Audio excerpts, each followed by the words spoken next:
experiências de quase morte. Então, o que é uma experiência de quase morte? É um tipo de experiência fora do corpo. Só que ela não acontece espontânea, ela acontece em casos meio dramáticos assim. Então a pessoa tem uma parada cardíaca, um afogamento, um choque, um acidente de carro. E nessa hora, quando ela está entre a vida e a morte, acontecem vários fenômenos e o principal deles é primeiro a saída do corpo, ele sai do corpo. Então de repente a pessoa passa por um acidente, de repente ela vê um tumulto ali, um aglomerado de pessoas, quando ela vai olhar está o corpo dela ali e as pessoas ali em volta. Ou os paramédicos tentando socorrê-la, e ela fica assim, mas e agora? Eu morri? Eu estou fora do meu corpo está ali, eu estou aqui, como é que funciona isso? Às vezes a pessoa entra em desespero, enfim, acontece de diversas razões. Então, a experiência de quase morte é uma experiência fora do corpo forçado, na marra. A pessoa não pediu para aquilo acontecer, aquilo acontece. E por que não é alucinação? Por que não é mentira? Então, por exemplo, tem muitos casos dessa experiência de quase morte que elas ocorrem em hospital. E especialmente quem tem parada cardíaca, os médicos às vezes têm mais condições de avaliar um paciente. Então, quando ele está numa sala cirúrgica, por exemplo, eles têm lá um equipamento que mostra que o cérebro está desligado, está zero. E para todo mundo é importante entender o seguinte: quando o cérebro está desligado, ele realmente não funciona. Então, pela ciência atual, seria impossível a pessoa ter memória, ela ter um cheiro, uma audição, tudo isso, todas as faculdades nossas estão desligadas. Ponto, está desligado, acabou. Só que, imagina uma pessoa que está numa parada cardíaca, por exemplo, com tudo desligado, e ela sai do corpo, ela começa a ver o que os médicos estão falando, viu que a enfermeira derrubou não sei o que no chão, viu algo que estava acontecendo às vezes fora da sala cirúrgica, mas naquele momento o cérebro dela está desligado. Não teria como ela ter nenhum tipo de recordação. E ela volta para o corpo dela falando, olha, vocês conversaram isso, ou então alguém falou, perdemos ele, ou sei lá, contou uma piadinha que a equipe médica fez na hora. A pessoa descreve, o médico fala, não, mas não é possível. Nesse momento, você não tinha, o seu cérebro estava desligado. Então, aí que parte a teoria, ou melhor dizendo, já a nossa hipótese, que a consciência, ou seja, a nossa essência, ela transcende, ela consegue se manifestar fora do corpo físico. Então, o corpo está desligado e a pessoa consegue, então, estar lúcida, pensante, com emoções, vendo toda a situação que está acontecendo no corpo dela, e ela volta narrando. Então, como é que alguém vai dizer que é alucinação? Uma conversa que ela falou que não tinha como ela saber e era exatamente a mesma conversa que ela viu. Recentemente no canal até li um exemplo de um menino lá que ele teve uma memória que ele viu uma pessoa, uma amiga, se não me engano, fora da sala cirúrgica, que ela tinha um suéter largado e ela pegou para ela. Ela não roubou com má intenção, ela estava com muito frio, ela pegou um suéter que não era dela. Ele falou, você pegou o suéter. Ela falou, mas como você sabe? Não tinha ninguém ali, ninguém estava vendo. Então, esses casos mostram que isso não é um processo de fantasia, entende? Agora, para entender o que... Alguns se perguntam assim, então a experiência de quase morte é porque ela tem um impacto tão grande no corpo dela que o espírito, essa consciência é ejetada para fora dele? Costuma ser mesmo coisas mais graves assim, para ter uma experiência de quase morte? Nem sempre. A experiência de quase morte clássica mesmo... Cara, você pode só...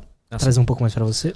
A experiência de quase morte clássica mesmo, ela, às vezes o paciente é declarado morto, inclusive. Fala assim, o paciente morreu tal hora, deu a morte cerebral, e aí a pessoa volta. E aí voltou contando coisas que não era para ela saber e coisas nesse sentido.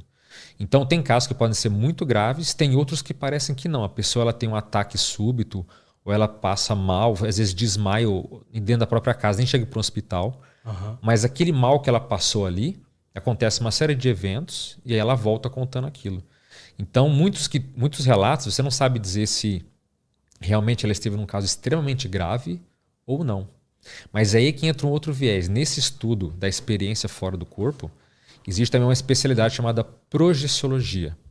Então, logia vem de estudo e projeção é projeção da consciência, quer dizer, projeção do nosso eu, da nossa consciência para fora do corpo. A gente se projeta, a gente sai. Então, essa ciência projeciologia, que é derivada desse estudo da consciência, ela é baseada em fatos. Isso é que é mais legal. Então, as hipóteses, o que a gente conhece, não é assim coisas aleatórias ou porque é uma tradição cultural. Não. tem toda uma pesquisa de fatos, de ocorrências de pessoas que tiveram aquilo. E a gente pode dizer, então isso acontece por isso. Então, é mais voltado pela experiência do que propriamente por um conteúdo, sim, aéreo. E essa experiência, essa ciência que estuda a experiência fora do corpo, o que dá para perceber? Aí, né, no caso, quem nunca passou por isso pode ter como hipótese, mas para nós, todo mundo sai do corpo todas as noites ao dormir. Então é uma faculdade meio que humana. Então uma pessoa, por exemplo, ela pode ser do corpo, porque a EQM ela pode ser grave, mas pode ser uma experiência fora do corpo espontânea. Eu já conheci pessoas que simplesmente ficaram aplicando técnicas de relaxamento, de meditação, e de repente se sentiram levitando e de repente elas perceberam que ela estava fora do corpo.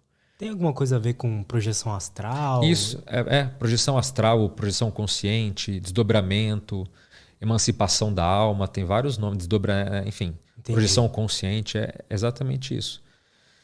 Só que assim, a própria experiência de quase morte, então ela é um tipo de viagem astral, um tipo de projeção consciente, mas ela tem outras coisas que acontecem que não necessariamente nesse tipo de ocorrência. Então, por exemplo, na experiência de quase morte, não é só sair do corpo. Então, a pessoa, primeiro, ela se sente fora do corpo, mas em muitos casos a pessoa atravessa um túnel de luz, o famoso túnel de luz, ela se vê num túnel, um túnel de energia, ela se vê voando ou de alguma forma se locomovendo naquele túnel, e no final dele tem uma luz.